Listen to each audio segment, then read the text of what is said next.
Hello, everyone, and welcome back to the next episode of Stream Time Sports. My name is Chris Stone, the community lead, joined as always by our CEO, Nick Meacham. Now, Nick, as of recording this, I saw a statistic which actually feels a bit crazy to not that it's, this is the case, but apparently the San Antonio Spurs, for the first time in franchise history, have started 5-0. Given the success that franchise has had, it seems a bit crazy to think they've not started a season 5-0. But kind of the reason I'm reaching is, have you watched any of the highlights of Wemby this year so far? I have seen a few of the highlights, and it is like one of those things you've seen at high school where like the year 12 kid, the 17-year-old kid starts to play pickup ball with the 13-year-olds and just bullies them. Like, it's unbelievable. It is truly, I mean, it's always been this build up for the last couple of years about how good he is, but to see that now, whatever he did was it Shaolin monk temple? Yeah, has clearly paid off because he's up to the next level. That's for sure. It's just like when in a video game you can build a player, and like you just build a player that's just unrealistic. Like, it's literally what it is. Like, he's dunking without leaving the ground. It's just like you shouldn't be able to do all these things at that size. Yeah, I remember playing some video games when I was younger, and when that custom player building thing became a thing, and having a lot of fun with that, where you'd build. In the NFL Madden game, I built like a 7'6" running back, just because it looked stupid and it was a bit funny, and tried it with a bunch of other different sports as well. But Tony, you can change obviously pick players like Messi from his little 5'7" to being 7 foot behemoth if you can customize the settings. But it is a whole different world. I was actually talking to the NBA yesterday on the prep call for our media summit session that we're running next month, and they were just waxing lyrical about how impactful, not only how amazing he is, but how impactful it is just to the fandom around the NBA globally. It has really got everyone paying attention, and it's an incredible story. Like from day one, and even when you heard him talking before we got drafted, you just knew he wasn't going to fail. Like, the only thing that could fail him is his body breaking down, basically. I think, and he's proven that he can take another gear from where he was last year. Yeah, and it's an important thing for the NBA. We talk about it all the time, celebrity-driven, athletes and things like that. And I think there probably is that question, LeBron's maybe got a year or two left, and, KD's never quite reached that level of LeBron in terms of stardom. Like, Steph Curry's only got a couple more years left. Like, there's always that question of, like, who's going to take it over? Patrick Mahomes took the throne from Tom Brady a little bit, and who was going to be that next person, once LeBron stepped away.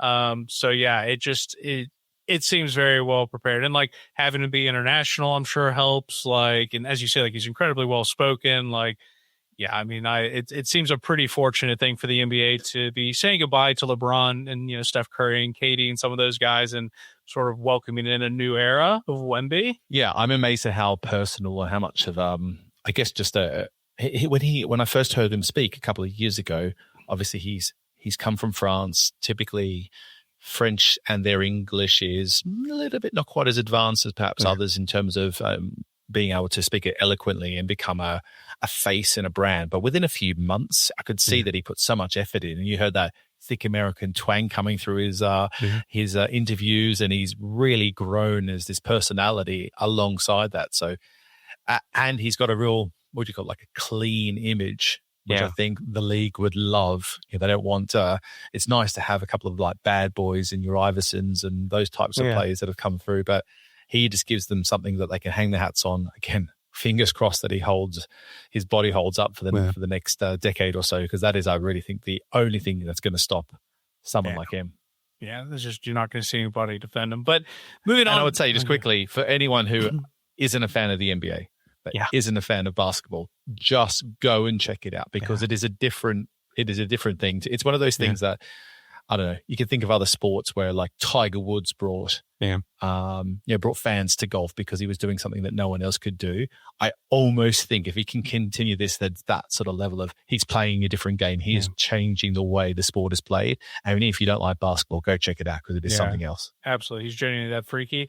But moving on to business stuff, Nick, we're going to start off. There's a few new juicy stories. They include, talking about some of the streaming platforms that we've all been talking about and following. So we'll kind of jump just straight into it a little bit, Nick. And we're going to talk about FIFA and DAZN. we talked about kind of what a big accomplishment it was for FIFA to launch the FIFA Plus platform at the time that they did. We talked about how, we appreciated the idea of it being sort of an ad-supported model, free access. And we knew that it wasn't going to have like the big major games, but it was a good way to democratize content around the globe and just the scale of it. I mean, what would they do? Something like 40,000 games or something like that in their first year? Something like that, yeah. It was a really, incredible number given what it was. We also know that FIFA's got the relationship with DAZN from the Club World Cup. There's also talking about the money funding from Saudi Arabia, which is, being invested into DAZN, but there's also, the World Cup being hosted in Saudi Arabia. I think, what is that, in 2034? I'll go with 2034. Yeah, it's somewhere along those lines. Largely, it is 2034, Nick, because US is 2026. The 2031 is the one that's going to be hosted in like 3 different continents as an excuse to then go back to Saudi Arabia in 2034. So there's all those ties in there as well. But it's now been announced that DAZN is going to continue to add another streaming platform onto its existing platform, NFL Game Pass, NHL. They've been doing this approach of basically onboarding other people's platforms into their own. And FIFA Plus will now be the next platform to be hosted on the DAZN network, I suppose we can call it now. Yeah, it's an interesting journey to get to this point, and a fascinating deal to see come to life. I think this first got preliminarily announced just after the Club World Cup, right? And when I heard the announcement, the first thing I did, I reached out to both sides and said, well, does this mean that the actual standalone product will cease to exist? And I did it again this time around, and both of them are saying, you'll have to wait and see, basically, which I find really just bizarre. What's the concern about just making it clear what's going to happen? Some things I heard through the industry was basically a deal was agreed very swiftly between both parties, and now they're still trying to work out what happens. And whether that's true or not, I don't know. Yeah. Other speculation that I will speculate on is this a extension of the Club World Cup deal was already pre-agreed, which goes against the other point, but let's just say that's a question. Yeah. Is this a supplementary thing that's been added in because maybe the Club World Cup didn't deliver the value or relative to the revenue that DAZN expected from it? Yeah. Is an interesting thing to consider. Is this a step for DAZN to get further embedded with FIFA, so when the World Cups come along, the next ones, subsequent ones, they're going to be a better chance of basically actually getting some of those premium World Cup rights? Lots of questions about the whole deal in itself. And I'm taking a step back. The FIFA Plus product and the proposition, what I loved about when it launched, yes, it was free to access, but it was also democratizing and giving access to all those under-resourced, underdeveloped countries and federations as part of FIFA to be able to get their games broadcast and streamed and available to fans in their markets, but also globally. People don't underestimate how big that was for, I think, some of the lower tier countries to have that capability. But the challenge has always been about this monetization challenge.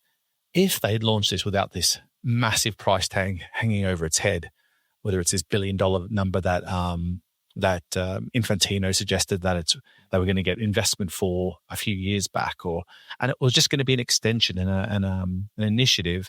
And I would say add to that what I was hearing was that there was a lot of reassurance. I won't say promises, but reassurance that FIFA was going to use this as a revenue driver, that money was going to get then distributed to all the member associations. And if none of those things are really happening to the level they expected, that's probably where there's been not much choice other than let's cut all the costs away from running this platform, hand it over to DAZN, who's an expert at these sorts of things, will be able to basically keep the lights on and keep this platform alive in some capacity, in some variation of it, what it's meant to be. And they're happy because they've got now the FIFA brand associated with DAZN, giving them more of a global audience. Although, again, like you said at the start, the media rights they've acquired is going to be marginal. It was actually a really small part of the entire release was, you'll get live matches available. Yeah. The rest was all about all the other editorial and non-live content you'll get. So it's going to be a hub. It's going to be focused around content. Live will be one part of it, but it won't be like the new destination for everyone to go to consume FIFA stuff in there. The same way it could be if they started to put some more premium stuff in there. So I'm not sure how I feel about it all, really. Yeah, it's kind of like if you put two pies together, the amount of games that were on FIFA Plus is actually the majority of the pie, but the games that are actually worth something are actually the very small minority of the pie. So that's where it's, I guess, like a little bit, I don't want to say misleading, but like it just needs to be understood. Like, yes, that 40,000 number is really impressive, but actually that 40,000 number probably really actually isn't worth even maybe 1% of 1% of like what the World Cup is going to be worth. So it's sort of like there's that dichotomy between what's actually being offered versus what's actually broadcasters be willing to pay for. Oh, 100%. And again, to emphasize the point, but this was a real valuable proposition for those developing countries who didn't have the capabilities to monetize and to distribute the content. So basically, the onus was on, say, some of these countries. Let's say, I don't know, an African country like, I don't know, I'm going to say Senegal, just randomly. I'm not sure how advanced their ecosystem and infrastructure is, but allow them to have. All they have to do is get the feed into FIFA's ecosystem, and they'll do the rest. They'll get a broadcast line. They'll make the games accessible for everyone to watch, and they can add that advertising layer, revenue generation, to create some sort of income for them, even if it is marginal. But just having the games visible for people across the world, it also was allowing those lesser countries to have their teams and potential talent available, because you know how much transfers are worth, right? And scouting's worth and that sort of thing. Like, imagine if more of that was being democratized, and more junior stars in countries and regions like Africa and Asia were being easily accessible to other pro clubs and teams as well. That was another way that they could generate income. Just think if they sell one player at a decent level, that's it. That could be a game changer for some of these lower tier clubs and nations. So, or I'm not sure what the future of that holds. Like, is that going to be something that's still going to be available? Or I kind of sense and fear that might be put to the side because it's not a needle mover for DAZN, and they need to worry about their own best interests, would be my guess. But who knows what that ultimate agreement and what the end result will be. I'm not even sure they know. Yeah, well, that's the interesting thing, right? Is I think the 1 billion is kind of what was reported as, someone taking a equity stake in FIFA Plus. DAZN is obviously not paying $1 billion for this, but to your point, they are going to take over the hardware side of things in terms of the development, which isn't nothing. But I don't. Again, I think it just sort of clouds or muddies the water a little bit as to what this transaction actually is, because, like I said, I couldn't tell you how much it costs to build a streaming platform, but I assume it's less than $1 billion. So like I just sort of, I don't know, muddies the waters a little bit, I guess, between like, it's clear what DAZN is offering. I'm scratching my head a little bit too, Nick. Yeah, well, look, I think first, we know it doesn't cost a lot to build a platform like this, but with the complexity of reaching all the different nations and providing them services, what I understood, it is basically a monetization driver for them, whether it's enabling them to just have their content more available or just to create organic advertising revenue coming off this platform. And it has not worked to whatever the expectation, I think, has set out, at least from what I can see from outside in. So look, for DAZN to add another layer to it, I have no idea whether DAZN have had to pay a load for this. Yeah. I'd be shocked if they had, unless it's linked with some, again, a bit like the Club World Cup deal of links with, one of the things that DAZN has done quite successfully is extract a lot of value and support financially from, obviously through SURJ from Saudi Arabia. Riyadh season became their premier, sponsor or DAZN content, if you remember that announcement a while ago. Yeah. And Matchroom were in partnership with DAZN running events out of there and running their pay-per-view stuff from there originally. And they're heavily linked with the boxing side of things. So again, is this like just basically another way for that, let's say, for further revenue to be able to be generated through DAZN rather than having to come through basically through Saudi means directly through FIFA channels, which is a little bit more complex and complicated. Again, I'm not sure what the outcomes are, but that definitely opens up the door for those types of deals. And monetization to be made a little bit easier because DAZN don't worry about all the complexities that come with being in international federation. Yeah. So we'll have to wait and see. The other question I would ask, flipping it on the other side, is this even in the best interest of FIFA? And the way I'm going to phrase this is the way we've sort of talked about FIFA Plus, it's about accessibility. It's a reach play because there's no subscriptions. It's simply about how many eyeballs can we get to try to drive as much advertising. Is DAZN even the best place for this? Like, would you argue, and maybe this goes to the point, it was a really quick deal, I don't know all the tech perspective, but like obviously YouTube TV is launched in the NFL Sunday Ticket, so they do have stuff like this. Now, granted, it wouldn't be a subscription like that, but if the goal is to get as many eyeballs on it as possible, is DAZN possibly even the best option of places for FIFA to try to put this platform? Well, I mean, it all depends on where you draw the line of what sort of content we're talking about, because obviously YouTube and YouTube TV is pure video, and we'll definitely get bigger audiences. But their emphasis was on all the other content that comes with it. So the non-live stuff, there is the editorial aspects of it. Maybe some of the FIFA.com coverage that they have around some of the other leagues might be filtered into that as well. So they are trying to build a hub. And like I said before, the live part doesn't feel like it's as big a flagship component of this deal as you might think. It might be, but it's not presented as such, at least from how I digested some of that. So is it the best place for it? I don't think I could think, if they wanted to have this hub concept, if say FIFA suggested they wanted that, I can't think of anyone else who would be a better partner for them globally to do that type of thing. I'm not sure about DAZN's breadth on the editorial front to tell those stories, and whether they would just be funneling FIFA content or doing it all themselves. But I have seen them actually, I think, hiring people in the editorial roles, and they're basically promoting some roles in that team. So maybe that's all linked with the same initiative. But look, I think DAZN basically in the end, they get another little layer to add to the mix. How needle moving is that for everyone? I think they've got also the major challenge of educating everyone again in new markets. Who's DAZN? Like DAZN's not going to be known in a lot of those, again, developing countries, because Club World Cup was only really relevant to those clubs that were involved. So they still got a lot of work to do for visibility and awareness. So it's a bit of an odd deal overall. And I would love to have FIFA Plus just to stay as is, but it was almost inevitable that it wouldn't. Yeah. Like you said, I think there'll be a lot of stuff we come to learn later on, because there's not a ton of details, and it sounds like you're reaching out to people and they're telling you to wait and see. So they're not sharing it either. So, I guess the nice thing is, Nick, the next story we're going to talk about, we have much more concrete details on, so we can be a little bit more informed with some of our opinions on this. And this, I guess, is finally just confirming the whole expression, where there's smoke, there's fire.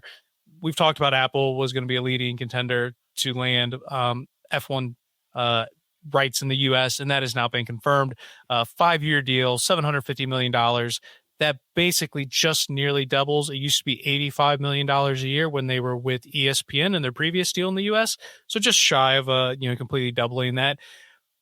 So I guess a few interesting things. I mean, for me here, Nick, they've doubled it. Congrats to them on that.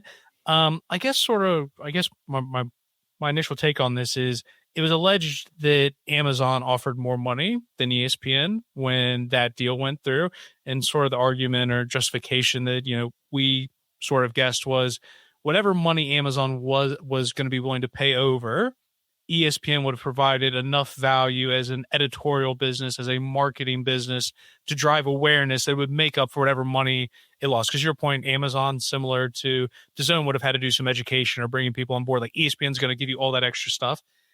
Is this more of Formula One is now just prioritizing, let's just go after the biggest paycheck? Or do they think after the ESPN deal that there's enough popularity and a brand awareness in the U.S. that they can forfeit some of that editorial coverage that they're just not going to get with Apple? It's an interesting question, isn't it? I was thinking about this coming in, about that conversation we had a few years ago, basically then, and there where we are now. I just think the need for editorial coverage from the media outlets isn't what it used to be because of the power of social media. So whether it's F1 producing their own stuff, whether it's all the influencers and other people creating content, or just having all these different touch points of audiences, does ESPN covering you in the news matter as much as it did 4 or 5 years ago? I would suggest it doesn't. So it's just not quite what it used to be. Also, when I was living in Jamaica, I would say that I was watching ESPN quite a bit. We used to get it there, and I think it was by and large the core linear product we were getting. Yeah. I didn't really see much chatter around F1 at all. It wasn't like it was a part of the conversation alongside the NCAA or the NFL or anything like that. It was very sporadic at best. And even the broadcast production they were using was just largely the UK feed from Sky. They weren't putting a lot of effort into it to make a real big commitment. Yeah. So, look, I think it's not as important as it used to be, but there's no question they will lose significant audience off the back of this deal, significant audience numbers for F1. There's no question about that, right? So they have to be comfortable with, by losing that the ongoing touch points they were having with fans is now going to dip, and how they're going to adjust for that. Okay, so maybe ramping up social will be one way. But another thing I think to think about before I go down that path is, why is this product not worth more? The IP, the brand is really valuable, but there's really one important thing to think about. In the US, F1, in the US is obviously such an advertising-driven market, right? It's all about ad breaks in every major league competition and how they monetize that. We see all the coverage coming from it. You and I have talked quite a bit about the growth of advertising through streaming as well, and how that's going to prevail globally. Yeah. Well, the one thing that's really important to really understand with F1 is, where's the ad breaks coming from? You can't put an ad break in the middle of a race. You're going to miss all the action. It's nonstop for the whole race. You can do overlays and different types of smart branding, and that's why the actual in-race signage is worth so much, because of that always-on side of things. But because it's not really a good and solid ad product, it is definitely a really good subscription product. F1 is really good for that. Yeah. But in this day and age, we've seen the move. Has all been this focus around advertising, and a product that maybe drives subscription but doesn't move the needle or doesn't allow supplementary monetization in the same way, does limit the growth potential of F1 as a media rights driver, as a standalone product. And that's why actually the fit with Apple makes a load of sense for that, because they aren't running a big advertising business.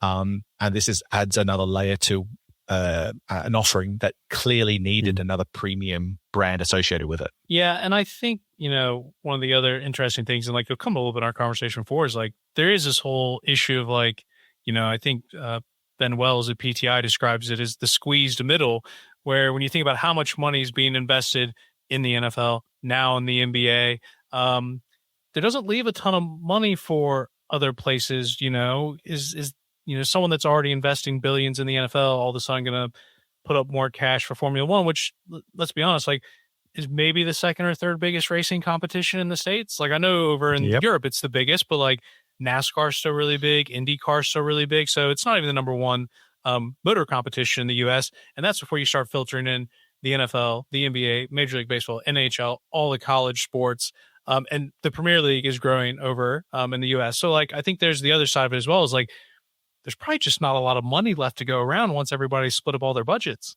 100%. I think that definitely plays a role. However, I would say that if they thought that it was going to be a massive revenue driver, money would come from somewhere. Maybe it's give a couple of percentage points off some of those major college $1 billion deals, and that would instantly, double these numbers. Yeah. But I think you're definitely onto something there. Look, I love this deal for Apple. I think they needed something after the MLS deal to add more depth to their sports product.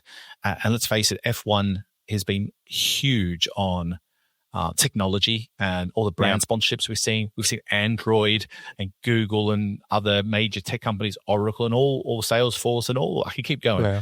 All are linked with F1 in some way, whether it be teams, whether it be the competition itself, in a pretty big way.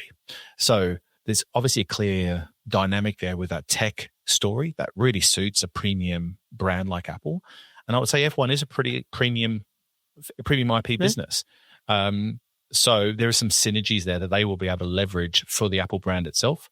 And we saw that play out, obviously, with what they did in with the F1 movie deal, which has generated several hundred millions of revenue, and actually, when it's all said and done, will probably equate to the total value of these media rights, perhaps by the end of its full course. So there's a lot to love about it from Apple's standpoint, and it's not really a big investment for them in the grand scheme of things. It's not a needle mover, so I think it's a no-brainer for them to make this move. But for F1, I do find it's a little bit of a standstill move. I don't see the upside in this for them. I see it as like, okay, they're getting a little bit more money out of the media rights than they would have otherwise. Okay, great. I don't see how Apple's going to skyrocket their brand and visibility to the moon by anything they can do. They might. I would be surprised if you don't see an F1 number 2 coming up, and they find another way to bring that to life, and maybe that's linked with all this. But I just don't think this is going to see basically what do you call a hockey stick in audience growth or fandom because they're linked and visible on the Apple platform anymore. Yeah. Well, one thing that did come through, and there was a bit of a question mark about if Apple got involved, what would happen with the F1 Pro offering, all the bells and whistles. And it does seem like that product is going to stay in existence, embedded within Apple. So I think we're happy because, I'm not the biggest F1 fan in the world, but I do like it when you have the ability to really, I guess, feed the hunger of people that really want to deep dive into stuff. So I guess it is nice to see that there were some rumors what might happen with that platform, because I know in the UK, I don't think you can even get it. You can only exclusively get Sky. I don't even think you can subscribe for it. So I think that was a question mark. So to see that it's going to continue to exist is nice, at least in my opinion. Yeah, the F1 UK product, from what I remember, is that there is one available, but it's missing the live racing with all the full bells and whistles in the US, basically. I mean, it depends on how you want to position it. The F1 product will be shut down, I guess, or will be migrated into the Apple platform, a bit like the NFL Game Pass approach, I would suppose. And indeed with the NBA and Amazon. Actually, again, I was talking to them yesterday. They came up in conversation about that. So what it's allowing them to do is really create a nice, natural funnel of audience, basically for people who are accessing just the Apple TV proposition, to easily be able to try and push them into the more premium product. And Apple's pretty good at marketing. So maybe that will be something they can really bring to life and help F1 basically generate a lot more value out of it than they were before. So I'd be interested to see if they can do something special with that in terms of really funneling a lot more people to the more premium product. I think it was on, I can't remember what podcast it was on. I think it was on Unofficial Partners, one that they did recently with at SportsPro. I was having listened to the other day, and one of the numbers that was shared on that was that they believe that the value of the F1 Pro TV product is around 40 million per year, but they weren't really sure whether that was global or just the US. Let's assume it's global. It's a good chunk of money, but if it is global, that is probably only 10% of that will probably come out of the US. So it's going to be not much of a needle mover there. So there's a lot of upside potential for all parties if Apple can help increase that funnel to the premium proposition. Yeah. Well, next story we're going to move on to, Nick, is a comment that was made from the recent Sportel event. Sorry, just before we jump into that, I would say the one other thing just to think about is obviously they've announced this is an exclusive deal. That means all the rights will be housed in Apple. I would expect that basically you'll see similar series of steps like we did with the MLS deal. Where eventually some rights will be sold on to free-to-air partners, particularly the US races, because they'll be great on prime time, will be great marketing visibility for the Apple and for the F1 as a whole. And so those high-value races will be then sold on to a free-to-air partner to maximize the value of which they have rated quite well, when that's Miami, Circuit of the Americas, and Vegas. So that's the only other thing I'd add to that is that I wouldn't expect Apple to just sit on this for 5 years. I would expect eventually at some stage they'd be mad not to get some extra visibility through those other free-to-air channels. So expect that to come over time. Yeah, definitely. I mean, as you mentioned with MLS, they did all different kinds of things. They even did things with our friends at One Football. I mean, I think there was still some stuff on Fox and things like that. So yeah, I would expect that to not exclusively live behind that paywall. Yeah, and just for context or something for us to think about, and which I found quite surprising to digest, is obviously the MLS is the fifth or sixth biggest league? Sixth biggest league in the US. maybe yeah. 7th if you count on if going to college. Depends if you're counting college sports. Yeah, I mean, like maybe 10th in terms of scale. Yeah. They're getting a bigger per year check from Apple than F1 is. Just thought that's an interesting thing just to put in context of the scale of this. It is such a minor investment for Apple in the grand scheme of things. Yeah. Well, moving on to the next one, you mentioned Sportel Monaco, and there's a conversation with LaLiga President Javier Tebas, who fortunately I think is one of the most entertaining execs in sports. In the sense of I spoke Spanish, so I can understand him firsthand. True, very true. But he's one of the few execs that feels like probably got some notes from the comms team and then just looked at him and said, I'm gonna say what I want to say sometimes. So it's nice to have that sort of degree of freshness. But one of the things that came up as interesting, we covered as a story on SportsPro, was he made a comment around sort of the difficulty of selling pan-European broadcast deals. And, we've kind of always known that pretty much it's the domestic league is really popular for the European individual market. Champions League is really good. But then it is a bit difficult to drum up interest from, other markets for those domestic rights. And, I don't think that comment's necessarily surprising, but he did say hey, he's open-minded to the idea of La Liga potentially coming across some pan-European deal. And we're seeing more of the appetite for these global deals, whether it's DAZN with NFL Game Pass or, Amazon with the NBA, these big streamers. Although we just talked about Apple being exclusive to the US, we are seeing more of these deals where they want more of a global reach. They're not just satisfied with a single market deal. And just the idea, why it's so difficult to do in Europe, but what would it maybe take to start seeing some more pan-European deals outside of your domestic markets?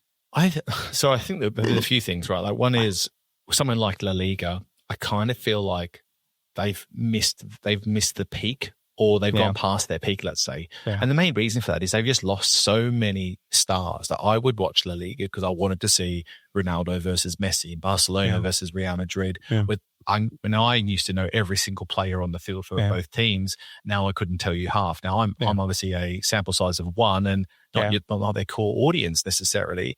But I do think with losing Messi, losing Ronaldo, losing Neymar, and slowly losing several players across the league, those identities that they did help build up, now puts them in a really tricky proposition on how they can build audience and build value in new markets that they could offer before. And I just don't think, and particularly this, whether you call it the squeeze middle or just that rung underneath the top tier, they just are clearly sitting in that bucket. I've lived in a few countries, traveled a lot. I never, these days, in the last few years, I never hear anyone, when I talk about football, ever mention really La Liga these days. They'll always mention the Premier League or the local league. And Premier League does such an incredible job of globalizing and holding that top spot in everyone's hearts. Like even in Sweden here, that people will normally support two teams. Again, I think it's a pretty classic model. The local teams that they're super passionate about, and one of the Premier League sides, and they sit in a great window. And what also is really big in somewhere like in Sweden is that the seasons don't clash that much because in Sweden they have a big winter break, don't they? Yeah, well, they actually play the season in the summer. They stop. So it's actually a completely different season altogether. So that allows basically to follow a football without it competing with another requisite league. So anyway, my point basically is that I do really think they are going to struggle to get any longer term meaningful media rights revenues and media rights deals happening. Like we've seen with the Bundesliga and La Liga in the UK, they're going to be looking for I don't know, not shortcuts, but things that just help them access different audience sets. And the monetization is going to have to come from advertising and sponsorship deals and just focusing on mass visibility and reach. The days of media rights checks coming as a second, third tier football league in the market, I think are just gone. I just can't see where that's going to come. Now, could you see definitely a DAZN who's got a relationship with La Liga in Spain look to maybe do a pan-European deal? I think that could make some sense. But I don't think we're there yet because I think La Liga will still, in some markets, want a decent size, probably more than their rights, maybe perhaps what their rights were worth. Maybe not what they would be in the future. So I think they're in a bit of a limbo zone for the moment and I'm not really sure how they'll get through this. And then you couple that with that big check they got from CVC, which was built on media rights growth as their measure, because that was the stickiest to measure against. They are in a really, really tricky position. Yeah, and Roger Mitchell, who we know always has great opinions. You got to speak to him, a couple months back up in your event in Sweden. He took this post and kind of put his own spin on it, kind of talking about this is actually maybe a bit of a warning sign. And again, talking about that squeezed middle mantra of the sort of the idea that if you can't find pan-European deals, like, that's actually problematic. That's sort of emblematic of sort of the state of play of things, and almost like wanting to own moments. Like El Clasico is still a big game, but like no one else is interested in the other ones. He went so far as to say, like, are broadcasters just going to leave you behind because there's so much media content? He went further to say, like, does Major League Baseball have too many games? Like, at what stage do, we talk about Netflix wants to own moments. Netflix doesn't want the whole season because, we use baseball, for example, 162 games, most of them, unless you're the local fan, they don't carry that sort of gravitas. The Netflix wants the Christmas game. Amazon wants the Black Friday game. Like, is sports perhaps getting to a point there actually is too much sports that people really just, they don't want all of that. They just want the moments. Well, I mean, Roger's spot on, and I think this has been happening in front of our eyes for quite a while now. But in the case of LaLiga, what would be the best way to maximize the value? Again, to your point, like, there is a bunch of teams that I don't even know what they're called. I would never be interested in watching a game between those two. Somehow the Premier League has done a great job of building up those second tier, third tier teams, so there's still an interest in following them for some fans. But if you splice and dice LaLiga up properly, you would basically sell El Clasico standalone to someone. You would get a huge check, but the problem is that no one else would get any visibility. And that's why having centralized set of rights is great, because it keeps everything balanced. But is it maximizing the value of each and every game they have available to them? No, probably not. If they could sell our Clasico alone to Netflix or one of the major platforms, they would probably be worth a tidy sum, and they'd be willing to pay for it, because it is such a big moment in European football. But all the others would cry foul, because particularly if the money wasn't getting distributed equally, but also because they would be sitting back with no visibility of their games, because there's not that global interest in those second and third tier teams. So a really tricky predicament, not just for La Liga, obviously, but like for, Bundesliga is facing some challenges with, obviously, you have Bayern being so dominant for so long, it takes away that competitive edge that makes it appealing to watch more matches. The French league's obviously been in trouble, and we've seen what sort of moves they've had to make in the UK to try and get visibility. They can't even get a low tier broadcast deal with your Sky Sports of the world. I mean, that's got to say something. Yeah, and I think that was part of Richard's comment. I mean, Roger's comment. He literally said, if I'm a broadcaster and I have one or the other or both, Premier League and Champions League, I actually don't have to pay for anything else. And that in itself is probably a little bit problematic if broadcasters view it as, I just don't even need you. Yeah, well, I think we live in this on-demand world as well, right? We're having just been like building legacy programming models on the fact of just having something on is needed on your linear networks. Well, on streaming, it's just not as important. People will just go to, you're just a tile on a screen these days. They'll just go to something else to watch if there's nothing else they really want to watch, rather than like staying on and watching a third tier La Liga match after a Premier League match. I just don't think it has the same pull that it used to. Yeah. Well, sidebar, I didn't prep you for this one. Did you follow the story about the Barcelona game that was supposed to play in Miami that then got canceled because of the fans? I haven't read the story. I saw the headline. I've not read the story. Is it basically the Barca fans themselves kicking up a stink? I think it was La Liga wide. And I think one of the issues that really kicked it off is the players started protesting. It's like in the game, it was something like the players took a knee for like 15 seconds during the actual game to protest it. So it wasn't even just like obviously strong fans, but even the players were. But again, it goes this idea of La Liga, probably it's an NFL model, right? Like the NFL wants to grow globally. So like they're playing in Mexico, they're playing in Spain, they're playing in Germany, they're playing in the UK, they're going to go play in Australia. But La Liga, like they can't even get one game out of, their 38 game schedule. I don't know exactly how many they play compared to the Premier League to go play abroad, just in an effort, in an attempt to try and, build some revenue. And I get it, right? Like I understand what fans are, but it goes this whole thing like they can't, I don't want to say get out of their own way, because like obviously you have to respect the fans and the players, but at the same time, like it's hard to grow if like you can't even do that. Well, it's a challenge for a few reasons, but also I think it's important to note that in Latin America, La Liga is still quite strong as that second tier thing. Like in that market, it probably usurps Premier League in a lot of markets. I'm not sure which ones they do and don't. And so obviously there's a huge Latin American influence in Miami and across the US really. You got to remember La Liga is a very, very nice looking deal with ESPN that is worth, I think, like $1 billion or $2 billion. No. I'd be frightened about what that's worth in the next renewal period, because if they can't get games happening there to build more fandom and interest and prove to ESPN and other broadcasters in the US that, hey, we have an audience here that wants to watch us play more, that again is going to make it really difficult for them to get that renewal done to the level that they need. Building that balance between fans that you were talking about is the biggest challenge football is facing now, because they have, what would you call themselves, like fallen in bed with investment and taking extra equity and cash and all this stuff into it, putting huge pressure on the finances. They have to, they're required, they're mandated by their ownership groups and everyone to grow more revenue across the league. This is what happens as a result of that. You start, like, what you call, like, I don't know, there's some sort of metaphor I could probably come up with, like wringing something too long before all the water's dried up. I think this is kind of the inevitable state of it. And like I use the example all the time, like the Man United example with fans, where they got so sick of the existing ownership because they were layering the club with debt and basically doing it for their own devices to basically secure income themselves. That was the narrative, and that's not going to go down with fans. And this kind of has the same feeling of it. The fans just don't like to be taken for a ride ultimately. Yeah. Well, again, another story, Nick. I don't know if you saw it. Did you see Real Madrid is trying to sue UEFA for $4 billion?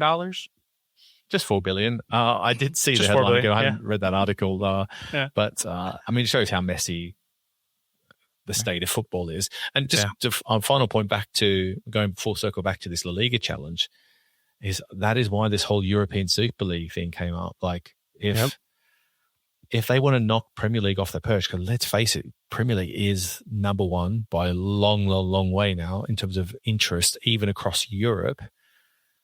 But the only way they're going to knock them off their perch is for something completely out of the box. But there's no way that it's going to work because of all the financial dependencies on the current model. So that's why the European Super League popped up, and that's why we're going to have more pain and more blood spilled before we get anywhere reasonable. Let's just make a Brexit joke, Nick, because we can. You could still have a European Super League, and you just don't include the English teams, right? Well, that's what I'm actually thinking they should seriously do, though. I seriously think they should double down on that and just ignore it and like try and be a rival with it. I think that would actually get some serious viewership. But here you go. Yeah, it could become a Ryder Cup style where you have the English teams then play those European teams for the European Super League, and like, here we go, Nick, someone hire us. They're just going to get a few billion from somewhere to get started to pay all these extra fees. But we'll just call someone. I'm sure we've got a few investors listening to us. Yeah, I'm sure we'll get some investors listening to this guy. Genius, guys. I'm on the case. Give me a few weeks. Can't wait.